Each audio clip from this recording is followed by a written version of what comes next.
Okay kids, let's continue on with my story. It was June of 2014, and life had just taken an unexpected turn. We've been together for more than 10 wonderful years, and I had finally proposed to your mother. The months of hard work and preparation paid off when she finally agreed to marry me, leading us to this point where I can take all this time to tell you all about how I wed your mother. To be lost in a forest. In order for any of this to make sense, you should know that there are 6 important events tied up to this story. These said events happened before the big day. Some are relevant, some are downright silly. Anyway, I'm getting ahead of myself. The first event would be a week after our engagement. Your mother and I had arranged for a meeting of the families at your mom's house in Bikutan.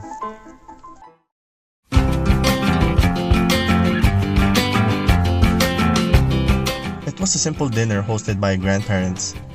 We brought sushi, everyone drank wine and talked about our immediate plans. But the main topic of the night was really all about setting the date for our wedding. Your mother and I both agreed that the wedding date should be on December 2015 to mark our 12th year anniversary. There were some objections with the intended wedding date, but in the end, your mother and I were able to convince everyone regarding our preferred date for the wedding.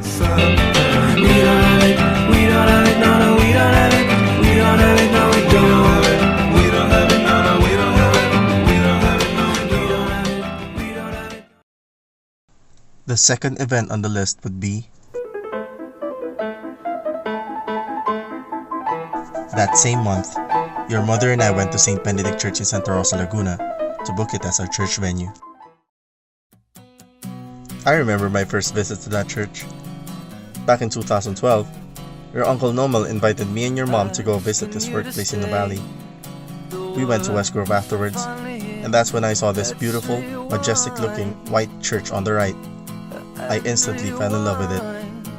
I thought to myself at the time that this will be the church where I will marry my future bride. And later on I found out through your Uncle Nomal that your mom also felt the same way about this church. Your mom immediately told Uncle Nomal that she too wanted to get married there.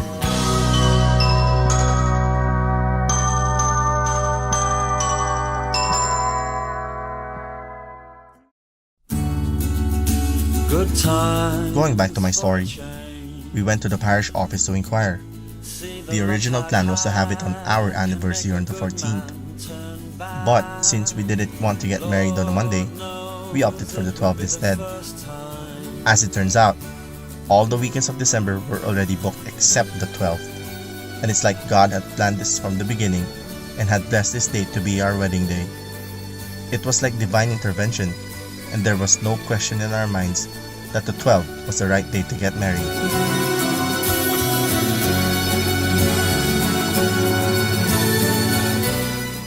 And that, kids, is the story behind the name Project 1212. You know the one, the company that your mom and I started.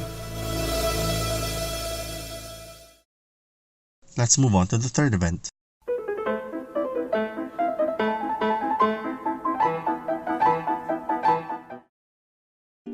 Your mother and I attended countless wedding fairs and expos. I was surprised to know that there are a lot of wedding suppliers here in Manila. From makeup stylists to wedding coordinators, you name it. Your mother was very particular when it comes to meeting her standards, so we only talked to suppliers that got her attention. And I trust her on this. I mean, look what it got us.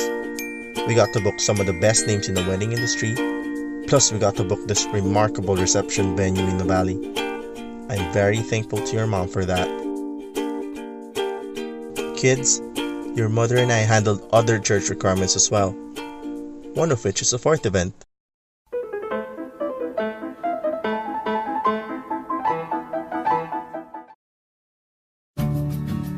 In September of 2015, your mother and I attended the canonical interview at St. Benedict Church. There we got to meet for the first time the newly seated resident priest of SBC. He was nice to us, made us feel comfortable, but it was an emotional time for us. I don't remember what the questions were exactly, but it was good for us. After the interview, our relationship was stronger than ever. We were sure that we were meant to be together and that we were marrying the right person. And I will learn to walk again. Time won't wait. Let's move on to the fifth event.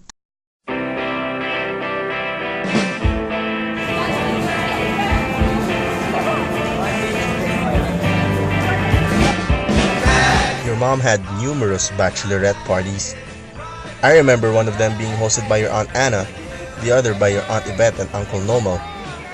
Now, since I wasn't there, I can't go into the crazy details, but judging from the videos that I requested they take, I think it's safe to say that your mother enjoyed every last bit of her parties to kiss her single life goodbye. Okay kids, let's do a recap. So I've already mentioned 5 events: the meeting of the families, the booking of the church, the hunt for wedding suppliers, the canonical interview, and your mom's bachelorette party. The 6th event would have to be my personal favorite.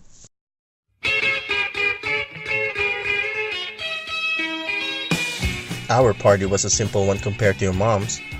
It's not your typical weekend at Bernie's either. Everything was well organized. We hung out at your Aunt May's condo unit. Chairs all arranged in a circle, room filled with my closest friends, drank chocolate milk, and ate chocolate chip cookies. Everyone had a good time. The best party ever.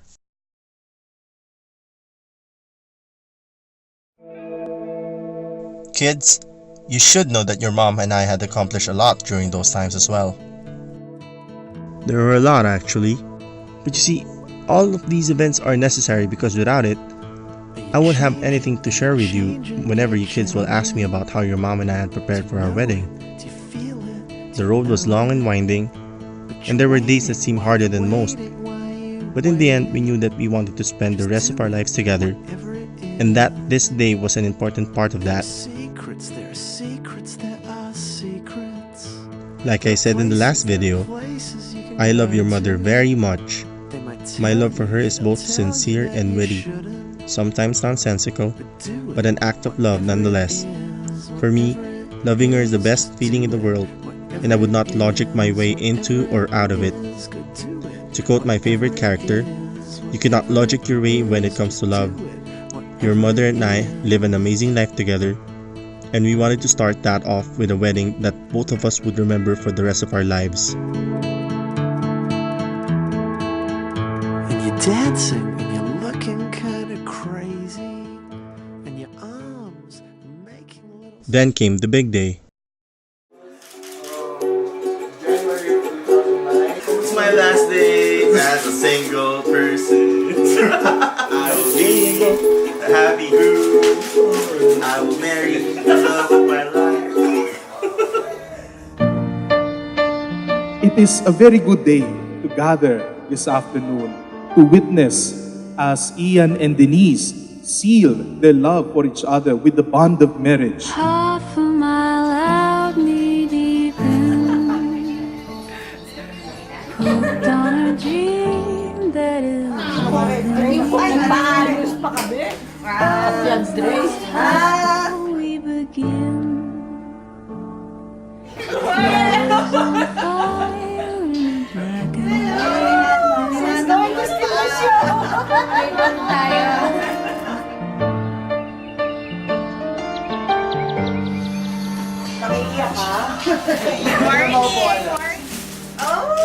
curtains of rain on the pier, watching the skirt of the day disappear, caught like a wheel in a groove. I'm cranking it, babe, but it don't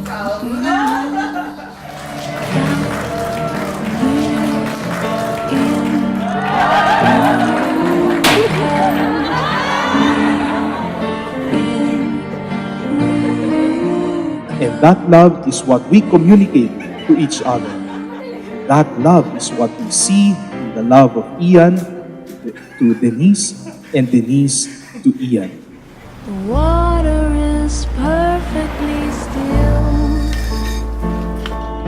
full of a thunderbolt, waiting until when the lightning hits the lake. You know how it feels to want you and wait. Count me in, count me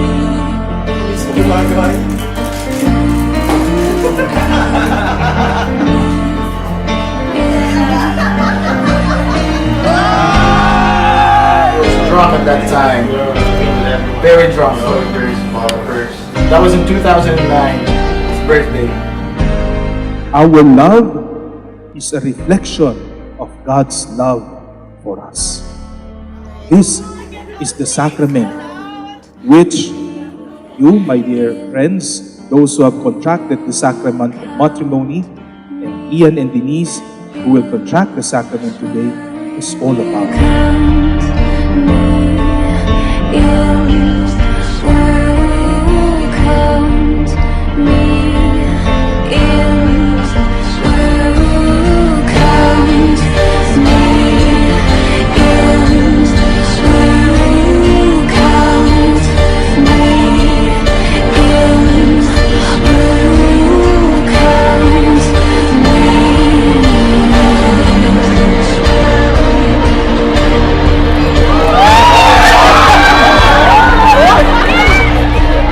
Ian, you may now kiss Denise, your wife.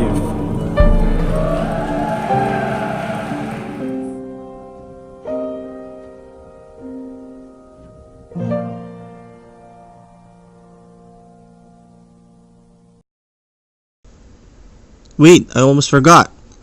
There's actually a seventh event that I would like to share with you. And it happened during the wedding reception. Kids, to explain this event, I'll break it down into 7 steps. I call it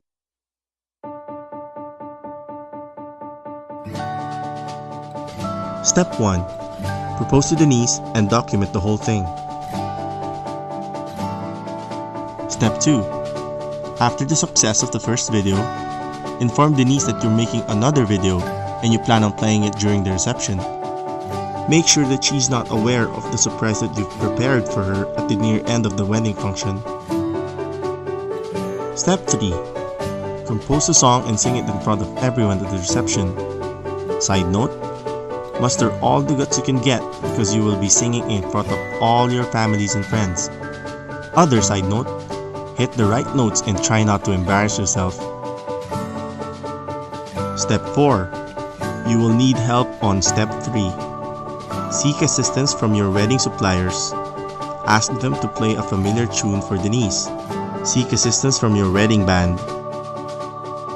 Step 5. Practice, practice, practice. Don't get angry and impatient. Step 6. Seek assistance from your closest friends and make sure that this moment will be memorable. Step 7. After all is said and done, rock the mic and sing until your lungs give out. But don't die, of course. Ready? Go!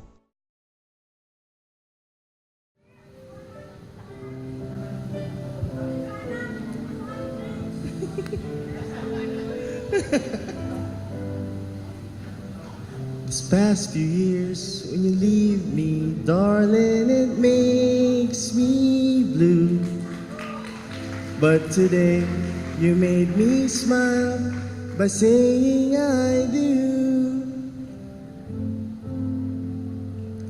Then I thought of what we can do with just me and you. Everything will be alright as long as I have you. And I will take out all your stresses. Don't need to ask me to. But if you deny me one of your kisses, I'll just cry in the loo. So here's a tune I'm pretty sure you're familiar too. But this one should make you smile. It's all about you.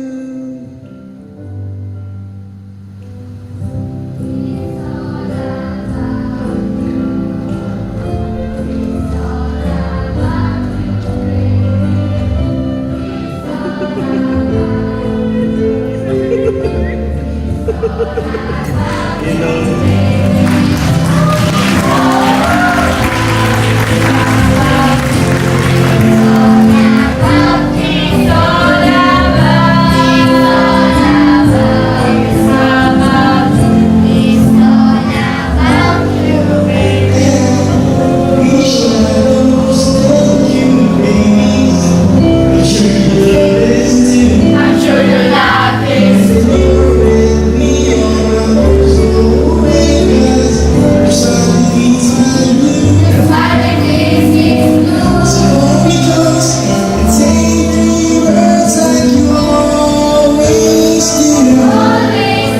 washing all their laundry bright, cleaning dishes every night. These are the chores I do for my wife,